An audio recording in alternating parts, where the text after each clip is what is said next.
بسم اللہ الرحمن الرحیم۔ السلام علیکم۔ تعبیرنامہ چینل میں خوش آمدید۔ خواب میں بھوسا دیکھنا۔ حضرت ابن سیرین رحمۃ اللہ علیہ فرماتے ہیں بھوسا خواب میں بہت سا مال اور نعمت ہے، خاص طور پر اگر گیہوں کا بھوسا ہے، اور اگر دیکھیے کہ اس کے پاس بہت سی گھاس ہے اور اسے وہ اپنے گھر لے گیا ہے، دلیل ہے حلال کا مال اور نعمت اس کو حاصل ہوگی۔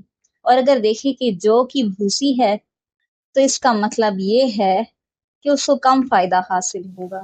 حضرت ابراہیم کرمانی فرماتے ہیں اگر دیکھے کہ گھاس کی جگہ پر چل رہا ہے اور جانتا ہے کہ اس کی ملک ہے، دلیل ہے مالدار ہوگا اور دونوں جہان کی مراد پائے گا۔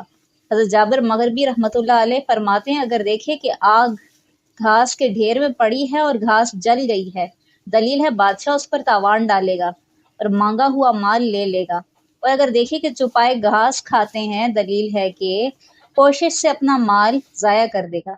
حضرت جعفر صادق علیہ السلام فرماتے ہیں خواب میں گھاس کا دیکھنا 3 وجہ پر ہے: اول مال حلال، دوم کسب معیشت، اور سوم دل کی مراد اور خوشی کا حاصل ہونا۔